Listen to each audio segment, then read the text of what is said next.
Hello and welcome to Stripe Dialogues and Gunner Shot Dialogue, as we are going to have the second session back to back jointly. And with us is Jan Shankar. Welcome, sir, to the show. Hi, good evening, General Dushyant. So it is a pleasure to be back. You said back-to-back shows. The last show was really good. I enjoyed Yes, it, and it showed with you. And more importantly, our viewers, बहुत correct. उनको अच्छा लगा.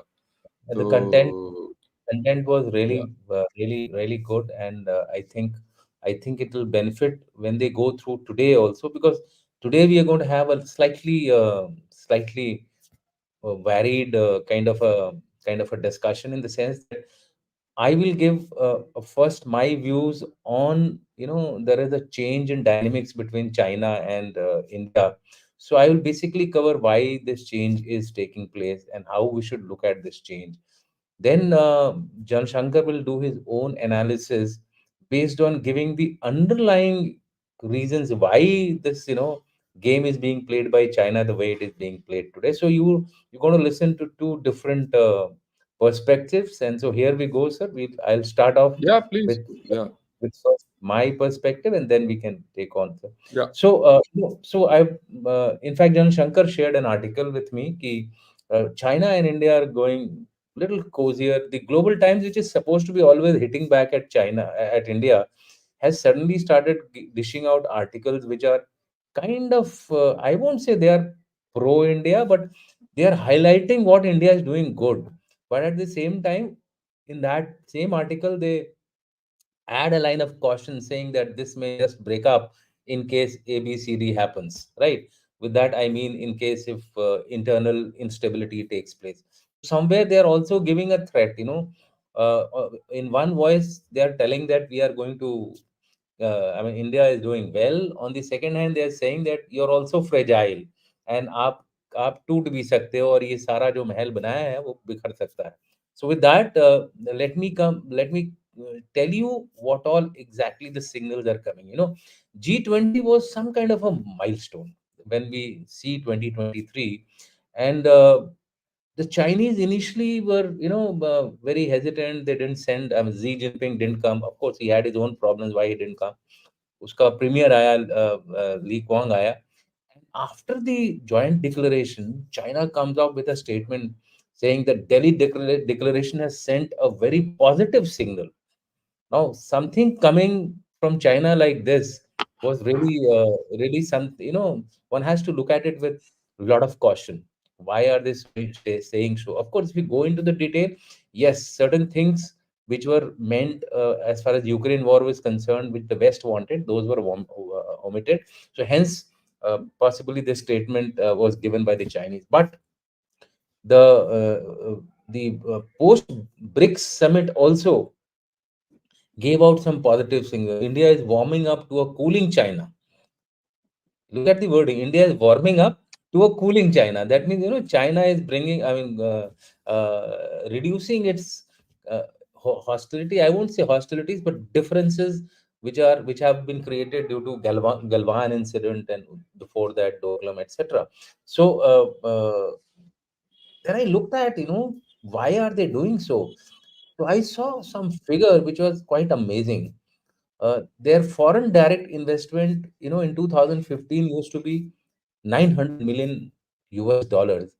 And believe me, in 2021, it had reduced to 11 million dollars, although the Chinese figures say only $6 million. So that means, somewhere it is hurting the Chinese, that, they are not able to. You must be remembering the HDFC incident where they wanted to invest in HDFC Bank stakes, and India.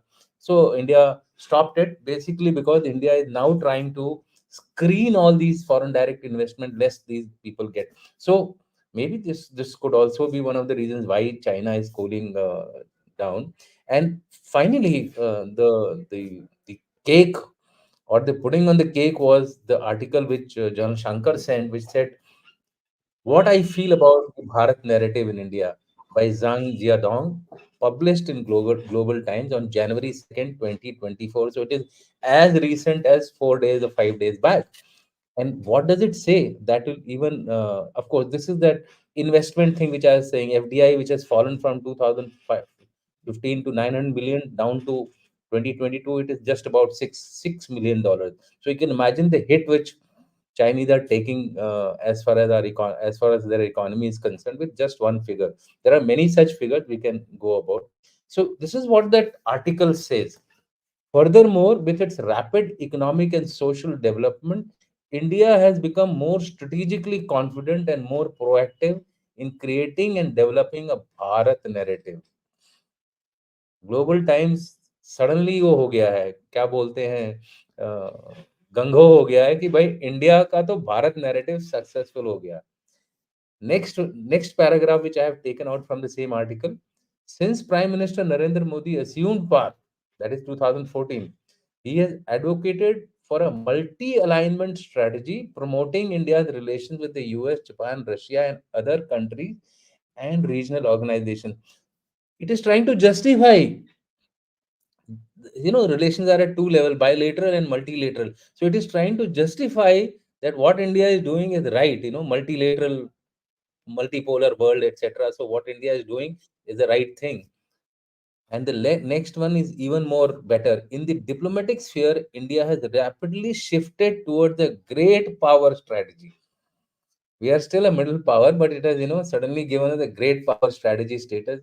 Good for us, but do we really need to cheer about it? I think there is a need for us to look at it in a much more dispassionate manner. थोड़ा इसको ना detail में देखना पड़ेगा और तब जानना पड़ेगा कि क्यों, why we should not be so happy about what the Chinese are trying to do. I hope they are not taking us up a gum tree, which we should not. I'm sure our experts are equally better in that. Why is it singing differently? So I said, first is economy. All of you, we discussed in the last show how its economy is, doing badly. Loss of global relevance with advent of right wing governments. I did a global scan and I realized Italy comes out of the BRICS, sorry, of the BRI. Argentina, government change, a right wing government goes in there, it comes out of the BRICS. This possibly was the biggest jhatka to China. Similarly, Netherlands. There are a number of countries where right-wing governments are coming. They are distancing themselves from the Chinese, and it is hurting them economically. The wars. Ukraine was a plum deal before the war started. They had almost a 3 billion worth of investment in BRI, and that got scuttled all the way. Similarly, its military, it started doing purging in the polity as well as in the military, because of which one suspects that it needs something to show to its own domestic audience that they are, they are emerging as I would say, a significant player in the global politics, which currently they are not. They have failed in the Ukraine crisis. They have failed in the Gaza crisis. In fact, Qatar took away the prize as far as the Gaza crisis is concerned. They managed to get the hostages freed. Whatever numbers they were, they're still there, but at least they managed to cut the ice as far as Gaza is concerned. In Ukraine, nobody has been actually able to make a headway. Then uh, they have also seen that India has started getting capability to interfere significantly in South China Sea also, with its presence which is there in Vietnam. It has already always been there, and with the supply of weapons to Philippines, Indonesia, things are hotting up in South China Sea, that India is trying to get closer. Oh, I keep saying that we keep talking of string of pearls. वहाँ choker necklace हो रहा है उसके चारों तरफ. India is a major player in that, with the help of the Quad alignment. Then recent US pushback against India, Panu, Niger, Biden not coming to India. I think this may have also prompted the Chinese ki ये opportunity है to get closer to India and again get its economy hooked up to India. You all would know that US became the largest trading partner with India, displacing China. This was a big jolt, because from 2015 onward, China was our biggest trading partner, except for 1 year where it was not in between. So technically, in my view, economy and its internal conditions, these two were the major reasons why it is now trying to show closeness to India. And the last point which I want to highlight is that Chinese are an expert in information war and gray zone. This could also be a part of its information operations to, somehow lull India into some kind of a complacency, and later on hit back at India at the right time. Yeah, So 1 minute, 1 minute. I just want to add what you have said. If you yes, sir. could go back, the thing about strategic presence of India in the South China Sea besides the Yeah. Indian Ocean region. Yeah. See, the point is something which has come out yesterday only. I did my podcast, and I Mm. was talking about West Asia crisis. Yeah. Which are the two navies which are active against Houthis and piracy today? India. Who are the ones for India and USA? Yeah, that's all. That's all. The Chinese Navy has decamped from there. Although you might have the biggest navy, it is nowhere there. Pakistan Navy Djibouti तो छोड़ ही दो आप. Djibouti में हाँ, बैठे हुए बैठे हैं अंदर बैठ गए वो. So the हैं। point is, it's a major military aspect that one has to think of in this. Correct. I'm just trying to put across this. So those of us who think that India USA partnership is going for a toss and all that, just think what's Yeah. happening in Red Sea and Djibouti. Correct. I mean, Gulf of yeah, Aden, Red Sea, Gulf of these areas. Aden, yeah, Red, yeah, all that, those areas. Yeah, absolutely true, sir. And so this is to show why the Chinese are getting hit the way they are getting hit. Three things are shown in this graph. First is COVID. Second is its real estate, and the third one, which is there, is its geopolitical crisis, which have taken place. So you will find that it is all downhill story for China. Real estate has plummeted. All its major players, where Country Garden or the first one to Evergrande. get Evergrande, the first one to get hit. Then you have the COVID, 341 million people at the peak under lockdown, and they have restarted the lockdown again because of the second wave of COVID, which started about 3 to 3 months back. Crisis after crisis, China is getting directly affected. Globally, it is not able to. So all these three factors have led to China actually going down to almost 50% of its capabilities, which is huge. It will play out later on. As of now, it has a large GDP, तो वो चल रहा है. But over a period of time, this will be a one way ticket if they don't take any major structural improvements, as also global change in their policy. And maybe India was part of that, because India is a regional power to contend with. And globally also, India is now emerging uh, as some kind of a, I would say, a middle power which Middle power. has a considerable say in the global affairs, considerable say in the global affairs. So why we should be cautious, this is my last slide. There is a huge trust deficit, and which I'm sure General Shankar is going to tell you exactly why these trust deficits are there. They have been continuously interfering in our neighborhood. Bhutan, Nepal, Myanmar, Bangladesh, Sri Lanka. Latest is Maldives, and we're not even talking about Pak and Afghanistan, because they have traditionally been always a toy in the hands of the Chinese to get back against India. China has always harbored expansionist design. Xinjiang, Inner Mongolia, Tibet, Aksai Chin, Saksgam, Pacific islands in the South China Sea, and forays into the Pacific Islands. All these things convey to you its design of, uh, being an expansionist power. So India cannot just be, getting lured by such one-off articles, etc. We have to be cautious against them, and we have a number of issues. Border issues are there, which need to be resolved, and we cannot actually move forward until and unless we minimum, in my view, the condition is pre 2013 condition. pre 2013 status. If we do that much also, I think we will be on a much safer wicket. And lastly, last point which we discussed last year, a reset from a Deng philosophy to Mao in form of Xi Jinping thought of a military power primacy. Now, this is something which is a dangerous signal because it is coming more and more clear that it is focusing on military power. Its rate of contribution uh, to defense expenditure is almost twice that of rate of increase of GDP, which is a major aspect. And the GDP of China is fairly big, and this is the overt GDP. China की covert GDP, sorry, not overt GDP, defense expenditure. Covert defense expenditure is much more, which we do not actually realize. It is there are so many other parties which are all part of the. For example, the border defense regiments don't come under the defense expenditure. Defense budget. So and they are huge numbers, especially against India. In fact, mostly they are against India. So with that, what I recommend, and General Shankar will take on from here, is prepare to meet any challenges. Over reliance on nuclear overhang will prove suicidal. This thing that nuclear factor is there, so there would not be any major uh, uh, standoffs between India and China. I think we should be careful of that. We should be prepared for a major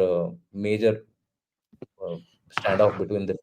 What nature of this nature will be of this standoff, that's a separate point to be discussed. War avoidance, but focus of conventional and unconventional deterrence must remain, because we have also set for ourselves a dream of 2047 to be a developed nation. So if we have to do that, then war avoidance should also be a part of your overall policy. Weaken the nexus of Pak and China by making Pak weaker through war by other means. And here I am referring to my area of expertise, which is gray zone warfare, on which I have also written a book. So I think we need to use that particular aspect to weaken Pakistan, so that nexus between the two can be weakened. I can't say that it will be totally dissociated, but it can be at least hit.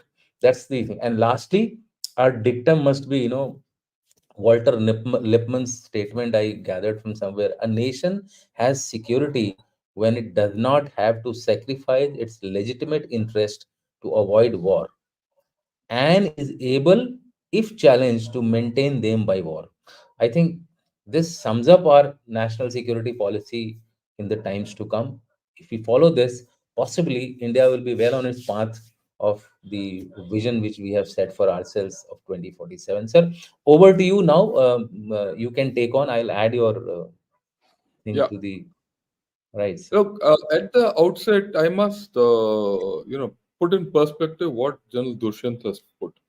I think he summed it up very well. And one has to analyze this, overture from China. And it's for the first time I'm seeing such an overture from China through the Global Times and what Yeah, that Global Times article has, said. And I'll just correct, read out what he has said in the end. India is indeed a major power, and rapid changes in internal and external strategies pose challenges both to itself and international community. correct. Internal. that Okay. is the It that is the That's underlying. the underlying thing.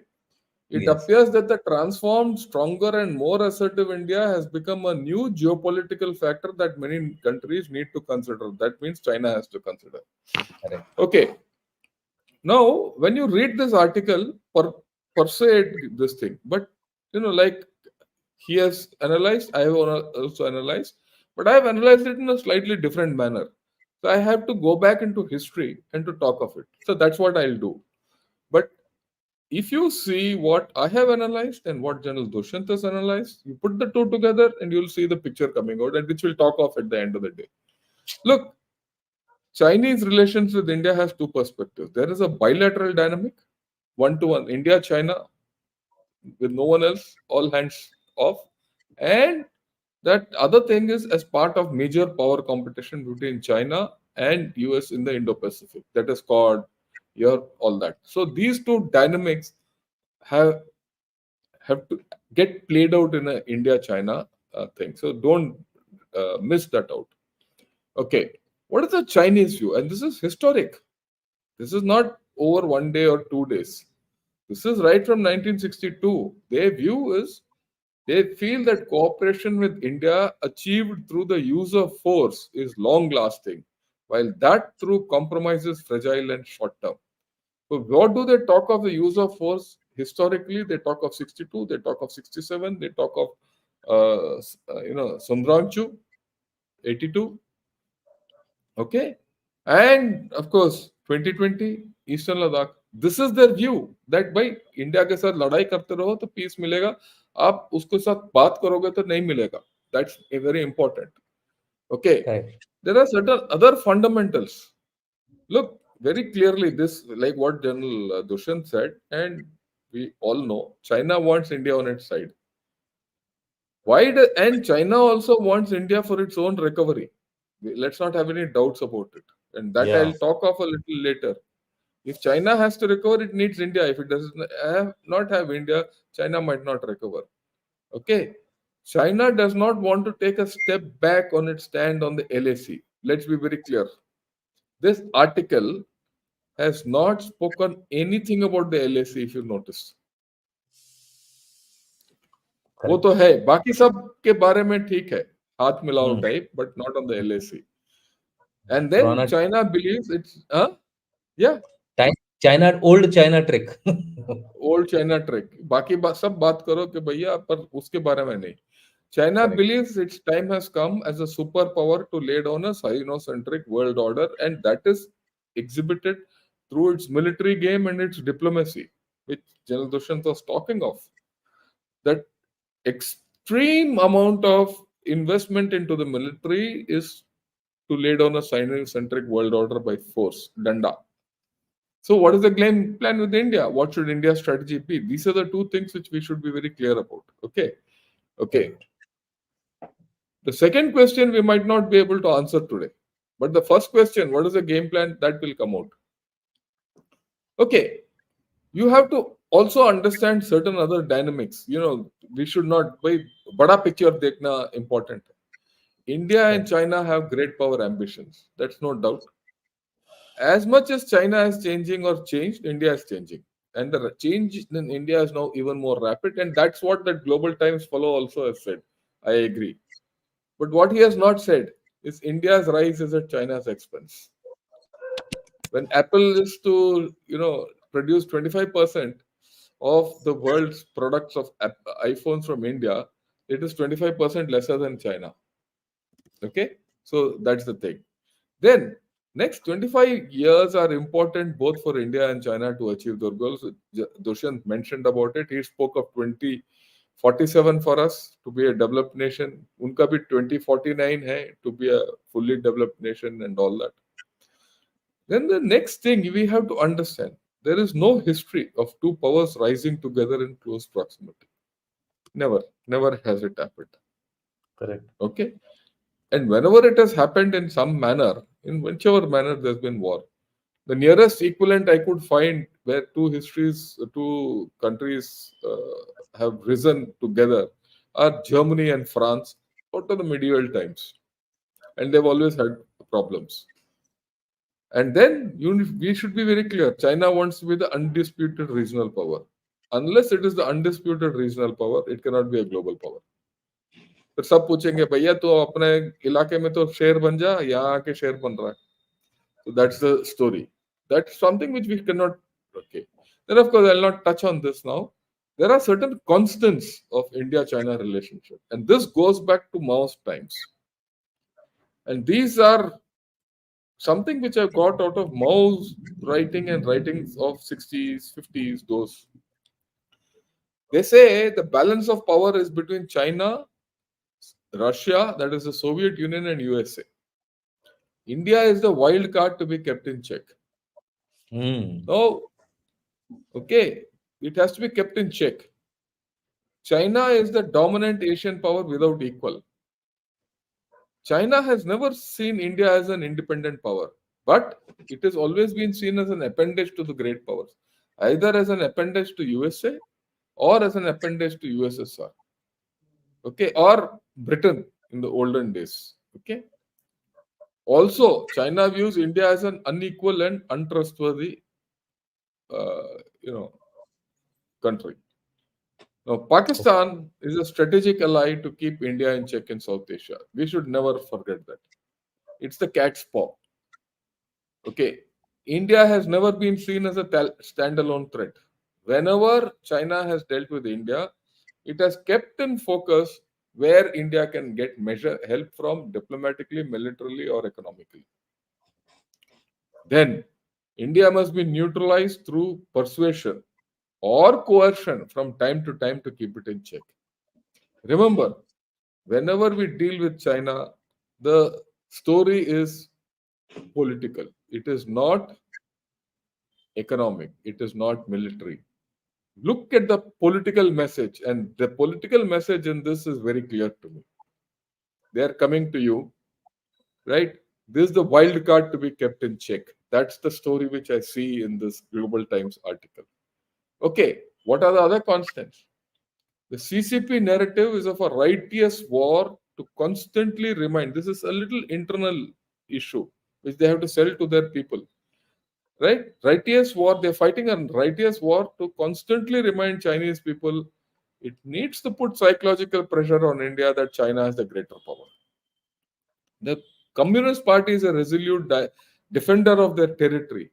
That is China's interest. What are they? Water and connectivity. Connectivity is Malacca Strait. Connectivity is also through the Siliguri corridor to Bay of Bengal. Connectivity is also to Gwadar. Connectivity is also through Kaikafu, through Myanmar.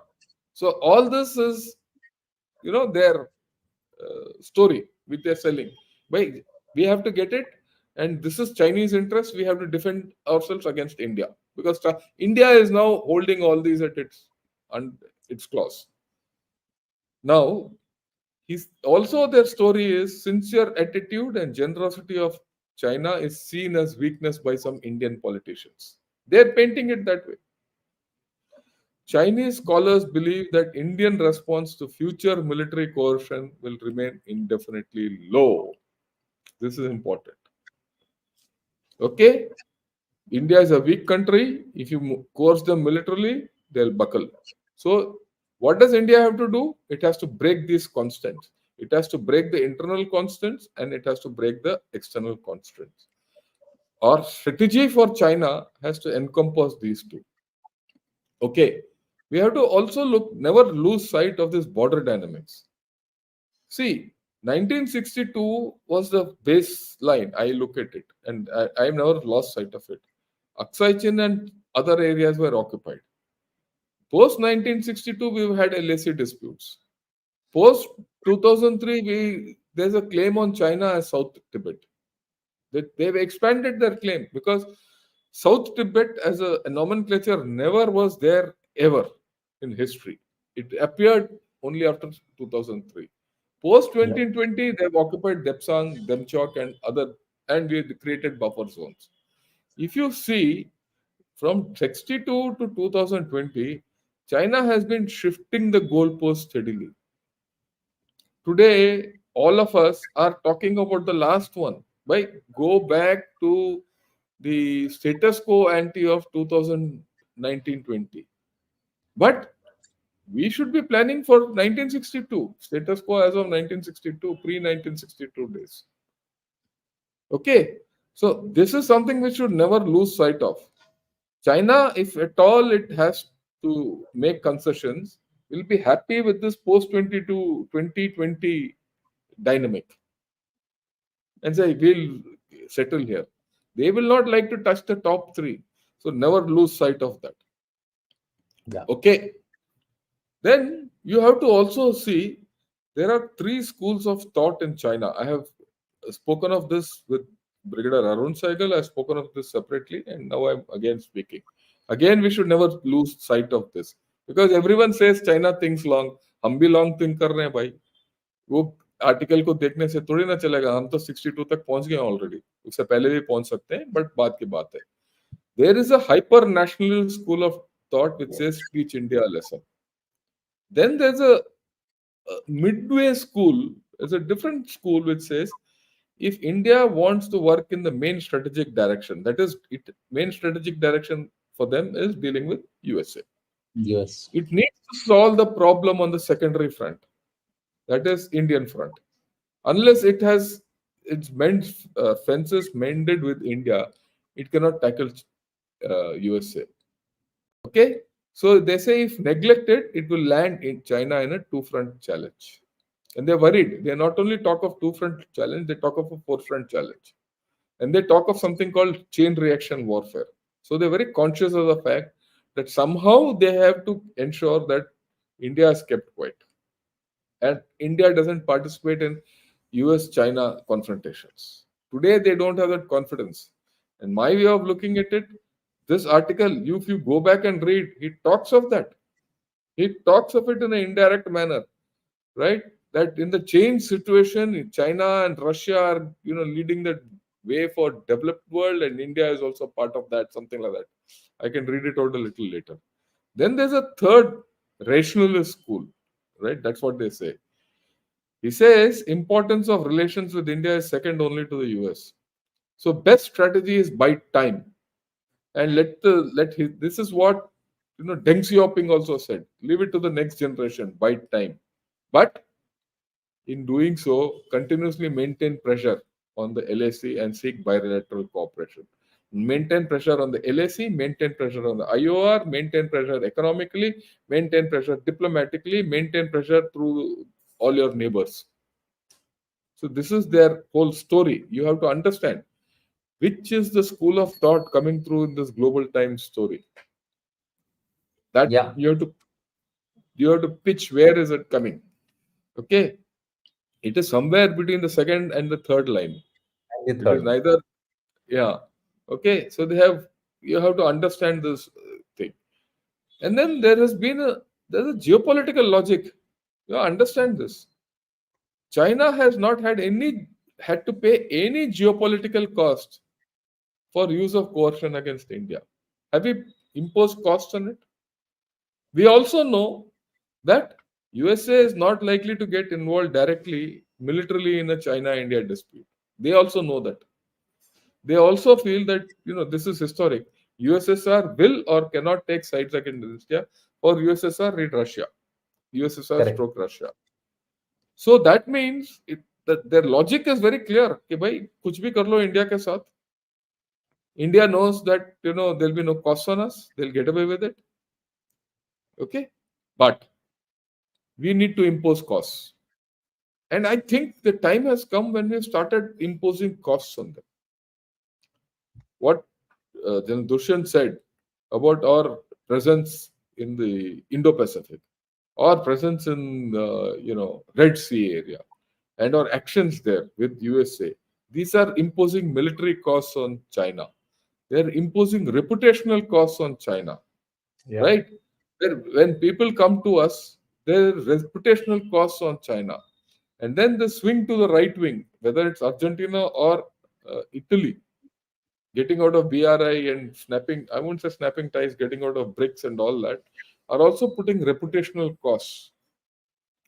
And you also have to see that they view India as becoming more right of center.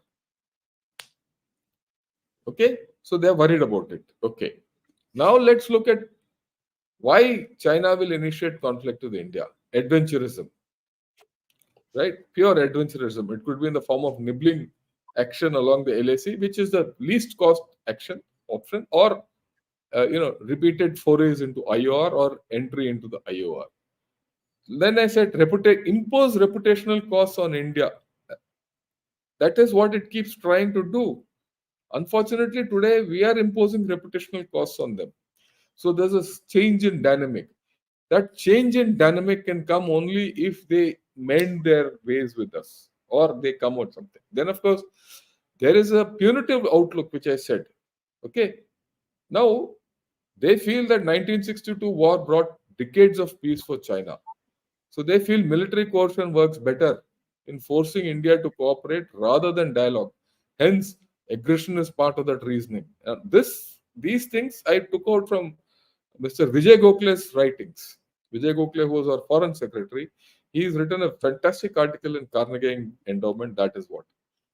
Now, anytime when there is some action against China or with China, China will ensure that US and its allies cannot engage it through Taiwan. You remember 2020? When did it take action against India? It took against action against India when Theodore Roosevelt, their aircraft carrier, was down with COVID. Most of the US fleet, Pacific fleet, was inside harbor with their crews down. They were almost non-operational. The country was suffering from COVID. Then they came into us. USA could not interfere. Same thing they'll try. Only thing is they will try in a different manner. They might try it economically. They might try it diplomatically. They militarily, of course, they have to do all this. Okay, what is their overall strategy? In short to medium term, they will persist with multi-domain threats as a policy of Indian containment, which is happening. It is happening in Maldives. It is happening today in Bangladesh. It is happening in Nepal. It is happening in Bhutan, Myanmar, Pakistan. Everyone knows.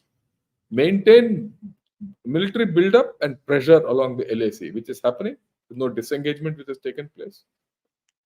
And they're maintaining 50, whatever troops they are, they say 50,000, it could be 1 lakh more, all that. Right? So, under this strategy, no early disengagement. Yep. Simultaneously, continue build up in Indian Ocean. So that there's a two-front scenario for us. Two-front scenario, China alone will pose on us through our LAC and IOR. And it is there. We are in a two-front situation when you look at it from that point of view. And then their anti-denial, AD strategy in selective pockets of AR can also be expected. If tomorrow they establish some kind of a base in Hambantota or thing, then A2AD will come into play. Anti-area, anti-denial, area denial. Okay. Yep. Okay. So this is what I thought I'll put across to you. This is the backdrop. Yeah, we can take this off slides. We can now discuss. I want to discuss a few other issues. Right. Yeah. So So these are the few issues which have come out, which I picked out. After this article, I went into whole things. I said, yeah, why is this fellow doing all this nonsense? Now let me talk of the economic thing which General Dushyant spoke of. Okay. See, China's economy is in a problem. We have to understand that, and it is a reality. And it's in a long-term problem. We spoke about it day before yesterday. We've been speaking about it. I've been speaking about it for the past 5 years. Now, what is China doing? Their investment was in infrastructure and property. Everyone knows that is going nowhere. What have they shifted into? They have shifted into investment. Sorry, they've shifted into manufacture. Now, when they shifted into manufacture, that means they're going to produce more goods, and those goods have to be sold somewhere, and their exports are down. Okay, you leave that China's bit as it is. India also wants to increase its manufacturing economy, right? We want to increase our manufacturing economy because we have headroom to increase, and that's the way. Because if you increase your manufacturing economy by 1 point of the GDP, the service sector increases by 3. It's a multiplicative factor. And we have tremendous headroom in manufacturing. We want to do it. Our increase in manufacture is at China's cost. That way, I've told you already, right? Like Apple shifting here, Samsung shifting here, chips being made, etc., etc., etc. Right. That's one part. Second, EU also wants to protect its factories, protect its automobiles, all that. They are also raising tariffs and barriers against China. And that's what the latest round of talks with EU and China have indicated. Of course, EU has different problems, but it is also looking at protectionism. USA is already talking of de-risking and decoupling. So de-risking, decoupling is very high. Same with Japan, same with even Taiwan, and same with South Korea. So when countries go this route, okay, of increasing their own manufacturing, where will Chinese manufactured goods go? It will go nowhere. Okay. Again, if you read this article, he talks of a point. where India is growing more comfortable with its trade deficit with China. That is not spoken of. And India sees that trade deficit with China is not a bad thing, because if when China gives its goods to India, India can export it value added. So what do they want to do? You have to understand. So increase their market is India, and India has to increase the Chinese inflow into its Yeah. economy, and do forward export, which means your trade deficit will increase. They're not talking of decreasing the trade imbalance. They're talking of increasing the imbalance. That means what? There's an upstream effect which is going to result. Okay, where he can turn off your tap anytime he wants.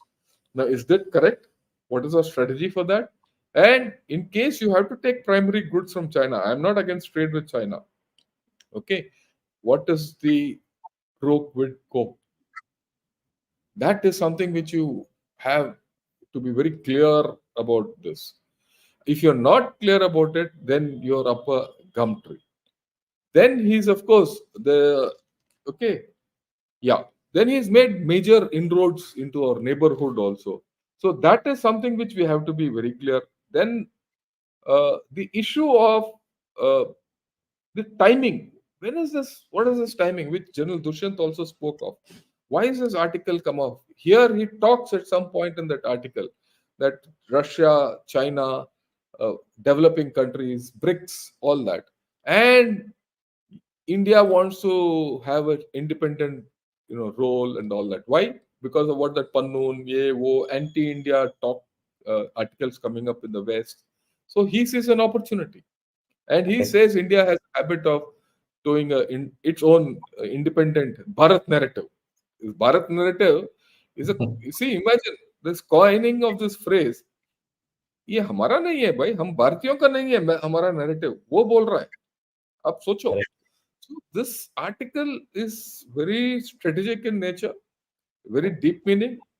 Uh, and actually, I'm disappointed, Dushi, because a lot of our mainstream media has written about it, but no one has analyzed it. वो तो खुश है कि China वाले ने बोल दिया कि हम भारत बड़ा पावर बन गया, हम ऐसे ऐसे करते रहो, right. That's why I say, इसीलिए मैंने बोला कि I hope we are not going up a gum tree, हाँ, नहीं, ये गम ट्री है, इसमें डाउट नहीं है. आप देखिए ये सब ना, ये why China will not recover, उसके साथ जोड़ के देखिए. Why, what you said, Xi Jinping is investing in military power. Why is he investing in military power? Absolutely. Okay, He it's a feel complete mercantile attitude. correct. भाई And he कल के says, दिन gun लाके, या और वो बोल रहा है कि if we become a military power, prosperity and growth will automatically come. Automatically follow. What what या what a logic. What a logic. नहीं नहीं, ही इज राइट. देखिए, he is taking back to the colonial days. Colonial days में क्या हुआ? ये गोरे लोग आए थे, पूरे दुनिया में घूम रहे थे, अपना गन लेके, सर सबके सर पे गन रखा, बोला कि भाई तुम अपना स्पाइस दो, तुम्हारा आइवरी दो, ये दो, वो सब लूट के ले गए. और they forced you to buy their items at great price, third Yeah, rate items. They took raw material for you and did it. This fellow wants to do absolutely. the same thing. I mean, He's let's not have doubts about it. he's hopping in Africa and Pacific Islands basically for this purpose. But purpose only. Okay. He wants raw material. Not only raw material, he wants energy. Energy is his Correct. major problem. He needs food. Food insecurity is getting bigger and bigger and bigger. He's bought half the farmland in Africa, for which is growing rice for him. Right? So he's got problems. Right? So I thought we'll put all this in this thing. And if you have any questions, we can, you any Yeah, I mean, point for discussion? yeah, there are few questions. I mean, we can take them on because somewhere they'll get Yeah, highlighted. yeah. Let's do it. Yeah, yeah, yeah. Uh, there are people who have possibly reinforced our point of Viewpoint. view. I'll just flash them just to say that. I mean, Yeah, he's yeah. saying that basically a trap, and I also agree with Yeah, it. हम It's a तो, yeah, I agree. our entire thing was on that. But more importantly, uh, this question, infected 420, what a name. Ask General Sir, China is communist country and they don't work like normal nation like we think they work. Like mafia and like gamblers said by Chinese Elmer Yuan. Do we analyze them like that point of view, sir? I had infected 420. Elmer Yuan is a disaffected person from China. Okay, वो तो भाग के आ गया. While he gives you an inside track of China, he is not a strategist. उसका सोच ना strategic thinking नहीं है. इसीलिए जो हमने परसों के दिन किया था, जो Why China will not recover, आप उसको पढ़िए. ठीक है. There's one comment I got on that, Dushi. I must share it with you and everyone. Okay. जो हमने See, Chinese people and the Chinese Communist Party has a habit of putting everything in the open, but covering it with their words. Yeah. And they put their intentions in paper. And that report will be 100 pages, 200 pages. You don't read it, but if You you don't read have it time. carefully, you get the story out, and that's what I've done. You have to be very clear what their story is. I mean, the way I look at it, their story is very clear, and I'm analyzing from their point of view. I'm not analyzing it from our point of view. I've never spoken of our point of view today, nor has Dental Dushan spoken of our point of view. We are speaking of their point of view. Okay? Yeah. This question is not related to the discussion, but I thought we can cover it because it is Yep. relevant to the discourse of the the power politics Yeah. in our region. How much impact did Made in India make on defense sector or private defense community in India? Is there any changes from before? If there is, can highlight mainstreams in which happened. Since you were dealing with the defense corridor, I thought Yeah. you could just briefly briefly highlight Yeah. about it, and you are actually delving into it on a day-to-day basis. See, Shekhar, the point is, Make in India is happening. It's a work in progress. The first thing. That's the first thing. Has If you look at the past 5 to 10 years, there's a drastic shift in the thinking. Once upon a time, the capex, but expenditure uh, on indigenous was very less. Today, 60% of capex has to go into indigenous items, which is a major shift. So only Indian people can manufacture and give you that, which means that the uptake is increasing. So the made in India, make in India, whatever you call it, is Atmanirbharta goal is increasing. That's the first point. The second point, you are now started exporting. Now, exporting has a leverage for make in India, right? You have the moment you start exporting items, your make in India content has started going up. You have got started getting an international footprint. The moment you start getting an international footprint, things will start moving. Then Yeah. the offsets which you started having have started making a difference in India. Okay, what is an offset? The offset is you buy an item from a foreign country, right? But he has to have 30% offsets. For example, if 30% of the cost which he charges you for that particular item, he has to invest in India in Indian industry, whatever. Okay, which he does today, right? So what have the most of the foreign countries done? They've invested and taken offset credits by investing into our small and medium scale industries, and make them either make primary components or maintenance components or parts or spares or even raw materials or certain manufactured items for their global supply chains. So actually, we don't know, and for some reason, the government of India has not mapped it and shown it. India is now part of the global supply chain. The next thing where we got an opportunity and we have not exploited it very well is the lack or the problem which Russia is facing in supplying space for the Russian equipment which is lying all over the world, for Yep. which we have the capability to make items, and we have the capacity. Unfortunately, here we have spare capacity, and India is not using the spare capacity, Yeah. right? Absolutely. And That's true. so, But so there but is also this thing. But although I read an article today, I don't know how far it is true, that it is saying that India has actually supplied the Russian origin equipment to various countries during the Ukraine war. So, how far that is No, no, true? there is. No, it is there, but has it happened the way we wanted it to happen is something, is a That's not. question mark. Okay. Yeah, I mean, That's we a could question have. mark. I We, want to we share. I want to just share a small experience of mine. I'd gone to a defense industry, our PSU, and when we went there, there were three lines, three manufacturing lines. All three were lying vacant. No work was going on. This is not of current, but few years back story. sometime back, yeah. Okay. So I asked them, why are you, all of you sitting idle, drinking cup of tea, the entire factory, ordnance factory. And they said that, we don't have any demand, so why should we work? Yeah. So, So we but tried things to have plan. changed. Things have changed now with the breakup of the ordnance factories into its Yeah, constituent groups and all that. Things have changed. Then, of course, see, we have now started making aircraft carriers, frigates. For example, INS Chennai, which is now operating on the Gulf of Eden, is made in Mazgaon docks. It's yeah. ours, right? And we've started making helicopters. We've started making fighter aircraft. All guns today we make in India. So there's a lot of change. If you ask the question, is it enough? No. Like I said, it's a work in progress. We have a long way to go, but we'll get there. I have no doubt on that score. The only problem which I see in this is there are two of them which we did a seminar last year on this particular issue, and we had a lot of startup guys coming for the seminar also.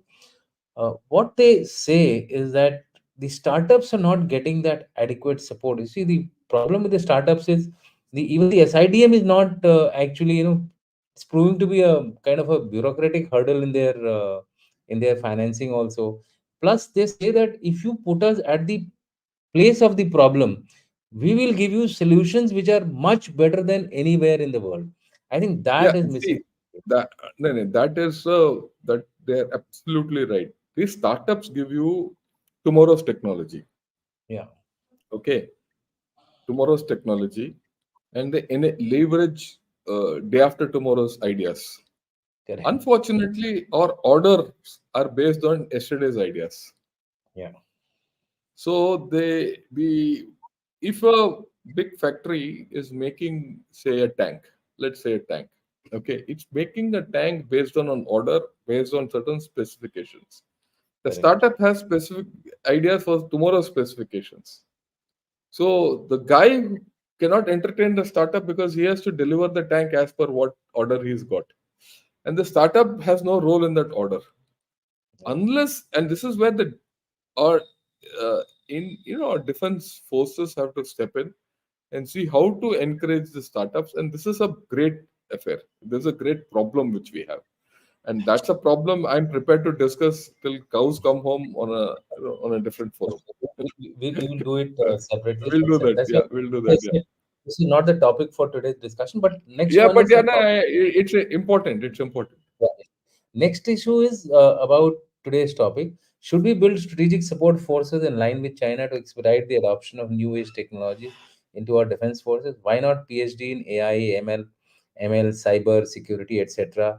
are not employed into this? So basically, I tend to Yeah. agree with it. Your views on it? Look, I don't think we should have a strategic support force for the simple reason we don't think like that. Unless our military and our political system thinks, I mean, you have to. I've done a research on the strategic support force, and I've written an article, an extensive article on the strategic support force. See, strategic support force has two components. One is space and one is networks. Okay, and then they carry out the three warfare strategy, EW, everything, information war, everything through the network department, and Yeah. space they're doing. We have never grown that way. Okay, right. We have never grown that way. So, and we don't have a concept. We don't even have a concept of even running an information war campaign. We are not. We are poor at narrative wars. We are way back. Okay, whereas the Chinese system is actually aligned to the way they have come, because the Chinese believe in propaganda. They believe in this mind warfare. Okay, we have never believed in that. हम तो बोलू है, हम तो सुन लेते हैं सबको और फिर बैठ जाते हैं, right? But we need to change our thinking. Do you need something like strategic support force? I don't think so. But do you need the capabilities which the strategic support force has? You need it as per our conditions. Okay. Why not PhD in AI, ML, cyber security are not employed? They are being employed. Dheere dheere hoga. You see, the other thing you have to understand is if you get a PhD in AI, ML, or cyber security, that fellow has to be given a problem to resolve. We have not come to that level. To be very honest, we have not come to that level. There's a big lag between the thinking in the service headquarters, the thinking in the MOD, the thinking in the DRDO, right? And the thinking in the academic institutions and the capability which we have. Those gaps are a matter of our, culture, or scientific culture, or lack of it, and or So you're suggesting, sir, politically, this is very interesting point you have raised, sir. So I would like to counter question you, sir. yeah, So yeah, you are yeah, you are suggesting that there is a major weakness even in our defense forces, where they are not looking at things in a critical manner to see as to how they can progress or go beyond their existing yeah, capabilities, existing yeah, systems. look, the desire is there. The defense forces want capability based on AI, ML, and cyber security. There's a desire, but they don't know how to get it. That's a problem. Okay. I mean, I can talk of this with authority because I'm involved in it. Are they, if you go to them with a program and say, look, this is what I want to do for day after tomorrow, they're more than happy to help you. I'm doing it. I mean, everyone knows I've been openly saying I'm developing Ramjet technology for India. Right, Ramjet is not just एक माचिस का तीली लगा दो और वो गोला चला जाएगा आगे. It contains all this. It contains AI. It contains ML. It contains 3D printing. It contains a whole lot of propulsion technologies. It contains of GPS. It contains of navigation. The works it contains. It's absolutely cutting edge technology, and what we are developing is tomorrow's technology, which world doesn't have, and we are using PhDs for that. So we are using, but is it enough? I mean, it's not enough for us, for a country like India, which is on the move, to have three or four or five programs. You need to have programs running across the board, to the extent that even if 50% of them fail, at least 50% of them come through. I will not say 50%. Even if 75% of them fail, you should not be worried. For that, you need investment. You need thinking and investment. Okay. If you have a neta who doesn't know anything beyond vote catching, will not move. I mean, I'm being very candid about it, right? You see the difference when Mr. Manohar, I keep quoting this, when Mr. Manohar Parikar was the defense Defense minister, ministry. yeah, defense minister, I had a lot of dealing with him, and he's from a IIT, right? And we used to talk technology. We used to talk technology, okay? And many of my cases, I used to go to him and say, look, sir, this is what I'll get out of this in this particular, story. He'll understand, he'll question me and all that. And when we used to go formally in front of the boards and all that, there used to be people who will come and ask funny questions, babus ye wo, who didn't understand all this the thing. At times he used to tell people, yeah, just wait, dekho, uh, this is the benefit, I'm convinced of it, just let's go ahead. So there's a difference. Now, if you have a Neta who doesn't understand technology, and you have a set of bureaucrats who don't understand this technology, what's the point of someone asking for this technology, or someone going and saying, I'll give you this technology, because they don't know the value of that technology? So we are caught somewhere in between today. I mean, I I will not say we are at zero. I'll not say we are at 100. Are we at 50? We are not at 50 also. But are you at 20, 30? We are going up. But I must tell you, from what it was 5, 6 years back to now, a lot of things have changed. Yeah, I mean, I When will, personally, I personally feel, sir, that what we have done in terms of, like you rightly said, the bureaucrats have very limited knowledge of Yeah, technology. they don't have.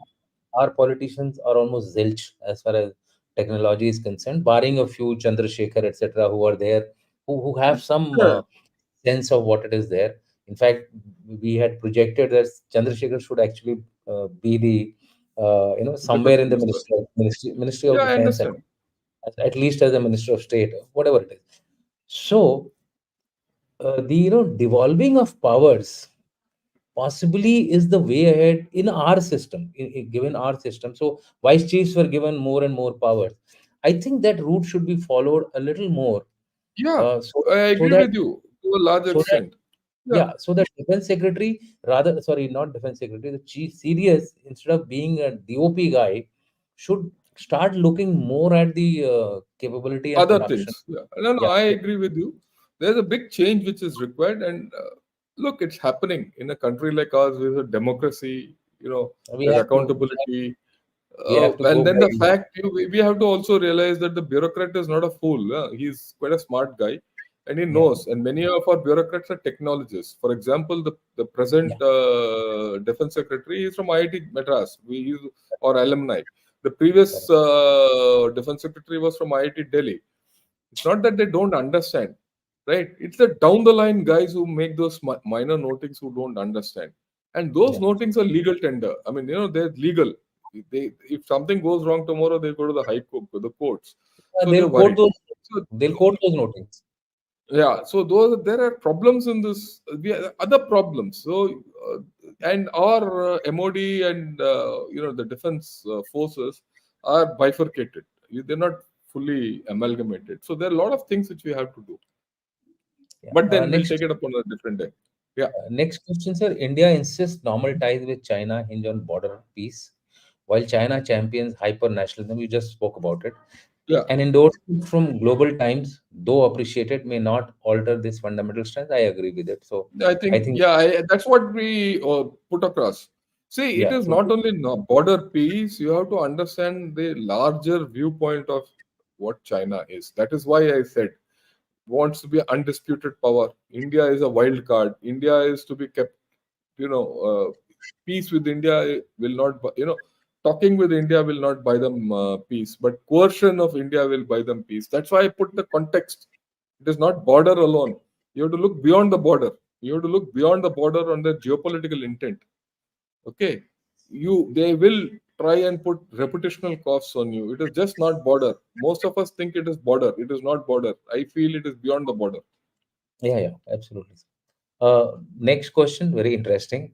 Ask General Sirs, define the term middle power as lower oblique different than major power, global power, world power, superpower. Explain in numbers why Bharat is middle power and then what is China now.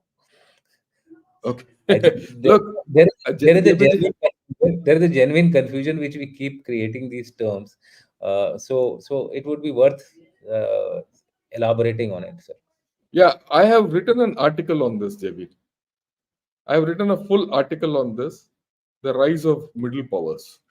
Today in the international structure, you have two global powers, okay, in USA and China, and you could think of China as a global power in certain respects. It's not Yeah, economic, but in other respects. If you in some leave that respect. out, the rest are all the rest are all middle powers. When you look at a middle power, it could be based on demography, it could be based on technology, it could be based on historic things. Like the European Union is all middle power status because of their economy and their technology. You are a middle power because of your demography and your rise, and each middle power has its own constituency of satellite nations around it. Like Saudi Arabia is a middle power in Gulf. Iran is also a middle power in the West Asia.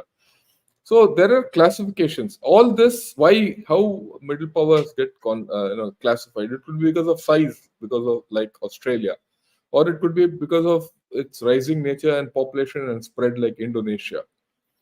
Okay, or Japan because of its technology. So all this I put down in an article. What I'll do is in Gunner Short, I'll put this article again on middle powers. I'll post Yeah, it and have a look at it. I think Right? it'll be worth it. It'll be worth it, and People will Yeah, have the clarity what is required, and yeah. You, also I it could be in terms of the area where you're talking about. yeah, So if you're talking about the yeah. military, Russia would Yes. definitely figure very high in the in that. Yeah, yeah. There's no doubt. Yeah, Russia is There's no doubt. not a global power. If you look at militarily, it is definitely a global power. Global It has power. the Yeah. reach, it has that much of reach. So we'll go next to next. We'll take one more question. I think that Yeah, yeah, yeah. No problems. because we're getting okay. Uh, this is a counter view. That's why I'm asking you Yeah, that's to, okay. because you had put a the slide on the status. Where should we go? Pre 1962 or pre Yeah, yeah, 2020? Or I had said as first step we should try to do a status yeah, quo pre 2013. That was my, because I wanted Depsang and others to come back to us, right? yeah, yeah, yeah. So this is a question asked by Adil. Sir, Chinese don't recognize LAC or our point of view of LAC. So rather than thinking about 62, 67, we need to focus on developing border infra and bring stability on LAC and then open new fronts. Yeah, Adil, I agree with you completely. Okay, I'll first talk of focus developing border infrastructure stability on LAC. Just for your information, on 17th or 18th, I don't remember offhand, I'm going to have a talk on Ganeshot with General Sanjay Kulkarni, and we're going to talk of the change in the border infrastructure and LAC uh, in Tawang sector and in Leh. Actually, today he's in Leh. He's just come back from Tawang. When he came back from Tawang, he said, I'm going to Leh. So why don't we talk about the change? And he's brought some beautiful pictures which will show, right? And there's change happening, and that stability is there. I have no doubt about it. At some point of time, you have to start talking of the LAC. Unless you get stability on the LAC, you go nowhere. But Yeah. what the Chinese want to freeze the LAC as it is, get it out of the window, or probably convert the current LAC as a pro quid quo, but never lose their story on Arunachal. So if they don't want to this narrative of South Tibet and Arunachal being part of their land started in 2003, and they are sitting on your land from 62. Why are you not talking of it? Why are you hesitant to talk of it? You should talk of it. Otherwise, it will go out of the equation. We also know it's not going to happen. The LAC is the short-term view, and if and India has made the mistake of asking precisely the kind of questions you are asking. I don't blame you because आज का problem LAC है, पर कल का problem उनके लिए they are not talking of LAC. They always talk of Arunachal Pradesh. So you should also always talk of Akshay Chin. Only then you will come to the LAC and come to some via media. I also know they'll never get Arunachal Pradesh. We will never get Akshay Chin. That's a given. But somewhere in between, we can strike a deal You see, unless we speak about it. unless we speak, unless we project, the We will traction never will not come. happen. Negotiation. There is a separate program on how to negotiate. Negotiations is an art, and in fact, management people teach you how to negotiate. Anyway, we'll not go into that, sir. Thank you very much, sir. Yeah. We had a lovely discussion. There are a lot of questions today because we had actually told that we will take all the questions, but Yeah, it yeah, is yeah. Last time we couldn't take questions. Yeah, that's why. practically not possible to take even today because the number of questions have gone fairly high. Hmm. Uh, uh, there are two subscribers to you which I flashed Yeah, yeah, yeah. in Thanks a lot. talking, so you can thank them on your behalf. Yeah, And yeah, yeah. Lalit Narayan, and there's one Yeah, more. yeah. Lalit Narayan is an old friend of mine. He stays in New York. Yeah, so Okay. and there's Anand Lal who has And become a new. Anand Lal also welcome. He keeps talking and he keeps asking a lot of questions. I'm glad they're becoming members and they're Correct. contributing to education of people who can't afford it. With Yeah, the same in the yeah. same vein, I Before we finish, I want to request everyone who's watched this video to please subscribe for Strive and to please subscribe to Ganashot. In my yes, opinion, these are the two genuine strategic channels today in India who give you a strategic and a military and a geopolitical view with adequate amount of economics and other issues based on practice. correct, ये कहीं सुनी बात नहीं है कि आज के correct. दिन मैं मैं लेखक हूँ, कल के दिन मैं जियोपॉलिटिक्स के बारे में बात करूंगा और पॉलिसी बनाऊंगा ना। We are all practitioners. We have fought wars. We have fought counterinsurgency. We have dealt overseas in UN missions. We have dealt with nations on as representing India. Correct, इसीलिए behind me, you see the Ashoka pillar is there. I'm proud. I wore that Ashoka pillar here. So did he. Right? correct. We are people of responsibility, not just like that. Yeah, I thought I Yeah, must put it across. absolutely. Thank you very much, sir, for that kind words. And with that, thank you, audience. Sorry for those whose questions we couldn't take up because we already crossed 1 hour 10 minutes. And with that, Jai Hind, and see you all in the next program. Thank you very much, sir, Jai and Hind thank you. and Jai Hind.